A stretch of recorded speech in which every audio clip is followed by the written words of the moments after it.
Hello, સ્વાગત છે મિત્રો તમારું અમારી ચેનલમાં. હવે તમારી પાસે એક કરતાં વધારે સિમ કાર્ડ છે અને એમાં એક સિમ કાર્ડમાં તમે રિચાર્જ કરાવો છો, તો 2024માં ઘણા બધા નવા નિયમ આવી ગયા છે.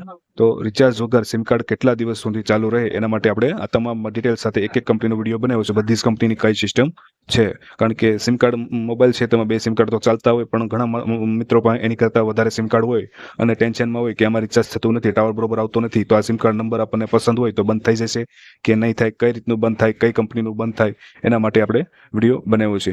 2 થી 3 મહિના રિચાર્જ ન કરાયું હોય તો તમારું સિમ કાર્ડ બંધ થઈ શકે. હા, બંધ થઈ જાય. પછી તમારે નંબર જોઈએ તો કદાચ મળવો મુશ્કેલ છે, કારણ કે નવા નિયમ બધા આવી ગયા છે. તો એના માટે આપણે તમામ માહિતી લઈને આવ્યા છીએ. વિડીયો તમને માહિતી પસંદ આવે તો લાઈક કોમેન્ટ કરજો, કોઈ પણ પ્રશ્ન આવે તો, અને તમારા મિત્રને પણ મોકલજો. બરાબર, તો ચાલો જોઈએ આપણે વિડીયોમાં તમામ માહિતી કંપની વાઇઝ, કારણ કે મોસ્ટ ઓફલી એરટેલ, વીઆઈ અને જીઓમાં વીઆઈમાં જો તમે રિચાર્જ નહીં કરો તો રિચાર્જ વગર તમારું સિમ કાર્ડ 90 દિવસની અંદર બંધ થઈ શકે છે. બરોબર, પછી તમારે નંબર પાછો જોતો હોય તો મળવો મુશ્કેલ છે. અને રિચાર્જ ન કરો અને તમે ફોનમાંથી સિમ કાર્ડ કાઢી નાખશો તો 100% તમારું 3 થી 4 મહિનામાં સિમ કાર્ડ પણ બંધ કરી દેવામાં આવશે. બરોબર, તો 3 થી 4 મહિનામાં રિચાર્જ નહીં કરો તો આ કન્ડિશન 100% બંધ થઈ જશે. પણ તમે સિમ કાર્ડ ફોનની અંદર રાખો છો, ફોન આવતા રહે, તો તમારું સિમ કાર્ડ બંધ થશે નહીં. વીઆઈ કંપની માટે આ એક નિયમ લાગુ પડે છે. મતલબમાં તમારું સિમ કાર્ડ છે એ ફોનની અંદર રહેવું જોઈએ. બરોબર, એમાં મેસેજ, ઇનકમિંગ, ટાવર આવવો જોઈએ, તો સિમ કાર્ડ તમારું બંધ કરતા નથી. બરોબર, અને તમે જો સિમ કાર્ડ કાઢી નાખશો તો 100% બંધ થઈ જશે. બરોબર, કારણ કે કંપનીવાળા વીઆઈ વાળાને કસ્ટમર ઘણા બધા સાચવે છે, જેમાં તે રિચાર્જ નહીં કરતા હોય એમાં ખુદ વેલિડિટી નાખે છે. વીઆઈ કંપની ફ્રીમાં વેલિડિટી રિચાર્જ જે આવે છે એ નાખે છે, એટલે તમે સિમ કાર્ડ ફોનની અંદર રાખશો તો 1 વર્ષ સુધી તમારું ફોન સિમ કાર્ડ બંધ થશે નહીં. અમુક કન્ડિશનમાં થઈ જશે, પણ મોસ્ટ ઓફલી થતું નથી. વીઆઈ માટે આ માહિતી ખાસ છે. બરોબર, કારણ કે એ લોકો ફ્રી વેલિડિટી, ફ્રી સર્વિસ એના કસ્ટમર તોડતા નથી વીઆઈ કંપની માટે. તો જો તમારી પાસે વીઆઈનું સિમ કાર્ડ હોય તો તમારે 3 મહિના પહેલા રિચાર્જ કરાવી નાખવું. પછી એવી રીતનું બીએસએનએલ છે, તમે બધા જાણો છો કે આ એક સરકારી કંપની છે, એને પણ કસ્ટમર બેઝ ઘણો બધો છે. તો એમાં પણ તમે જો રિચાર્જ નહીં કરો 3 મહિના સુધી તો તમારું સિમ કાર્ડ બંધ થવાની શક્યતા છે. અને સિમ કાર્ડ જો મોબાઈલમાંથી કાઢી નાખશો તો 100% 3 મહિનામાં બંધ કરી શકે છે કંપની. ઘણા કિસ્સાઓમાં 3 મહિના ઉપર રિચાર્જ નહીં થાય અને સિમ કાર્ડ તમે કાઢી નાખશો તો એ બંધ કરી દે છે. મતલબમાં તમારે ફોનની અંદર સિમ ચાલુ રાખવાનું છે, અંદર રાખવાનું છે. ફોનની અંદર સિમ હશે ત્યાં સુધી કંપની બંધ કરતી નથી. 90 દિવસ જેની 3 મહિના આવે છે એમાં તમારે એકાદ વખત રિચાર્જ કરી નાખવું પડશે. બરોબર, એવી રીતનું એરટેલનું છે. તો એરટેલના નિયમ બહુ અલગ છે.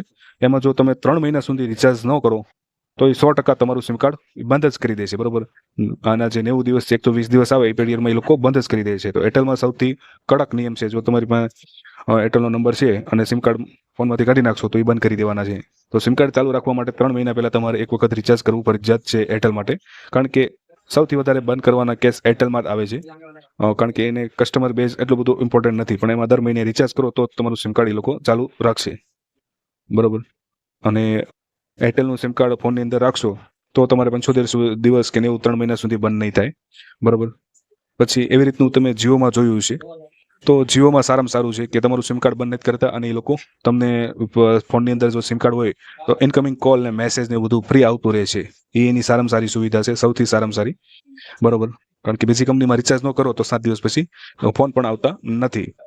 તો આ એનું ઇનકમિંગ કોલ અને મેસેજની જે સુવિધા છે એ સારામાં સારી છે. જો તમે રિચાર્જ ન કરો તો પણ આવતું રહે છે. અને ફોનની અંદર રાખો તો એ તમારું સિમ કાર્ડ બંધ કરતા જ નથી. પણ અમુક કિસ્સામાં તમે જો સિમ કાર્ડ ફોનમાંથી કાઢીને મૂકી દો 4-5 મહિના, કોઈ રિચાર્જ ન કરો, કોઈ એક્ટિવિટી નથી, તો એ તમારું ચોક્કસ જીઓનું સિમ કાર્ડ પણ બંધ કરી આપશે. કારણ કે ટાવર નહીં આવે, કનેક્શન નહીં જોડાયેલું રહે તો સિમ કાર્ડ તમારું બંધ કરી દેશે. ઘણી વખત કસ્ટમર કેરમાંથી તમને લેડીઝનો ફોન આવે કે હાલો સર, જીઓ કસ્ટમરમાંથી બોલું છું, રિચાર્જ તમારું પૂરું થઈ ગયું, કરી દો, સિમ બંધ કરી દઈશું. તો એને તમારે જવાબ આપી દઈશું કે થોડા ટાઈમમાં અમે રિચાર્જ કરી દઈશું, તો એ બંધ નહીં કરે. બરોબર, એ ફોન તમને ખાલી માહિતી માટે આપે છે, સિમ કાર્ડ બંધ કરતા નથી લોકો. કસ્ટમર કેરમાંથી ઘણી વખત જીઓના કસ્ટમરને ફોન આવે છે. બરોબર, તો એમને ફોન આવે તો વ્યવસ્થિત જવાબ આપી દેવો તમારે, વધારે નહીં બોલવું, કારણ કે એના હાથમાં છે સિમ કાર્ડ બંધ કરવાની ઓથોરિટી.